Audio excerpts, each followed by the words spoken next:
Hello students, कैसे हैं आप सब। आई होप आप सब अच्छे होंगे। एंड आज का हमारा टॉपिक है new natal scissor.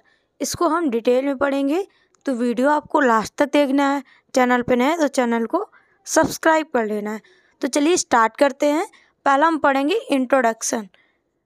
A neonatal seizure is a seizure that occur in a newborn baby. जो सीजर है वो न्यू बॉर्न बेबी में अकर होता है विद इन 28 डेज। जब बेबी 28 डेज का होता है, अगर उसको सीजर आ रहे हैं तो उसको हम क्या बोलेंगे, neonatal seizure. This seizure can be cause by various factor such as infection, brain injury, congenital disorder. जो सीजर है उसके कई सारे कॉज हो सकते हैं, जैसे कि हो सकता है उसको कोई इन्फेक्शन हो, उसको ब्रेन इंजरी हो, या उसको कोई कंजेनाइटल डिसऑर्डर हो।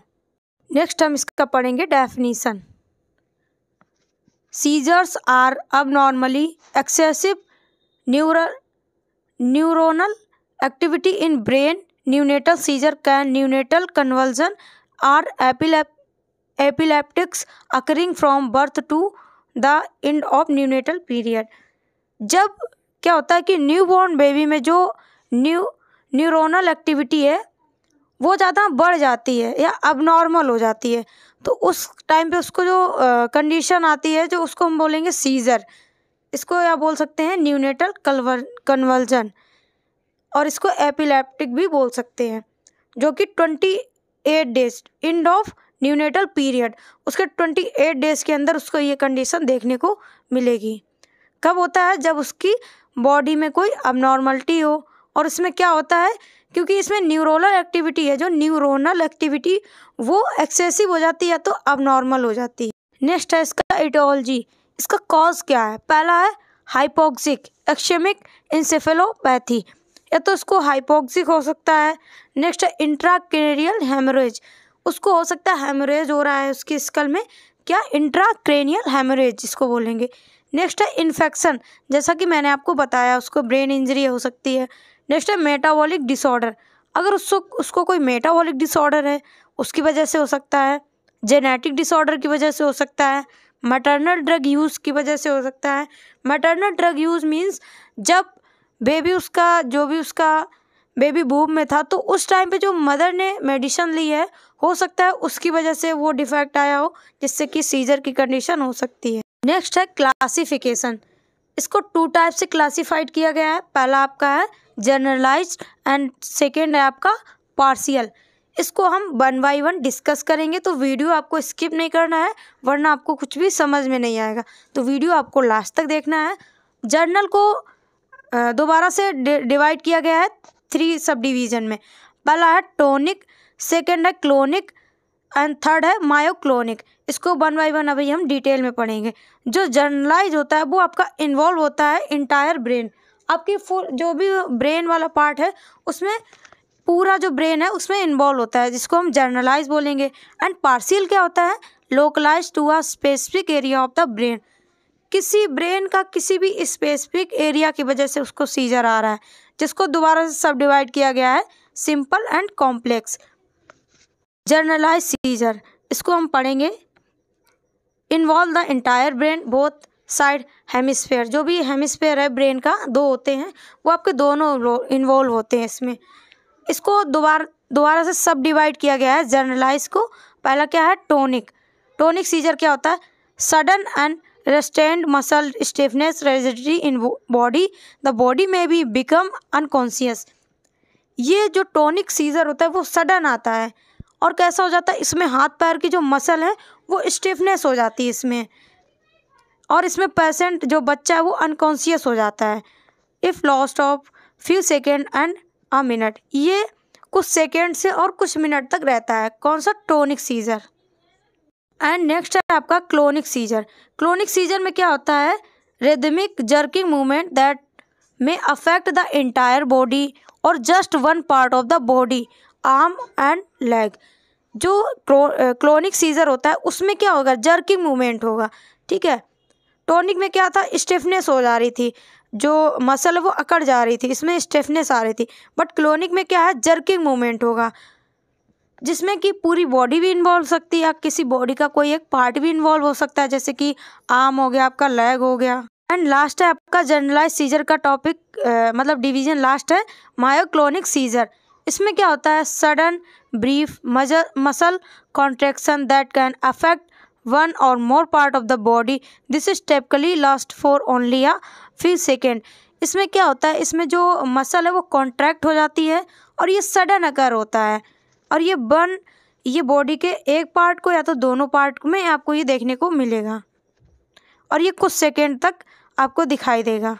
एंड नेक्स्ट आपका क्लासिफिकेशन है पार्शियल सीजर।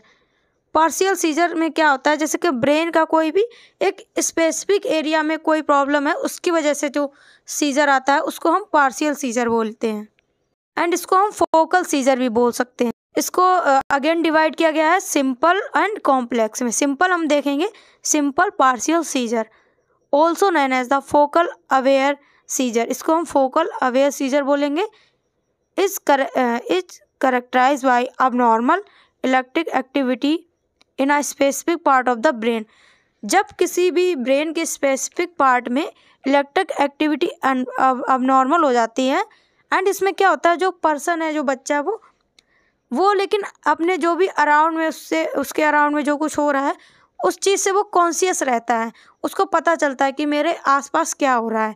इस कंडीशन में दे में experience abnormal sensation such as tingling हो सकते हैं, फील और अ सेंस ऑफ फियर। इसमें जो बच्चा होगा उसको टिंगलिंग देखने को मिलेगा और आपको फियर उसमें देखने को मिलेगा, बट उसमें जो पर्सन होगा वो अपने आसपास चीज़ों से अवेयर होता है। इसमें मतलब अनकॉन्शियस की कंडीशन नहीं आती है। नेक्स्ट आपका है कॉम्प्लेक्स सीजर। इसमें क्या होता है, complex seizure is a characterized by abnormal electrical activity specific part of the brain that cause loss of consciousness.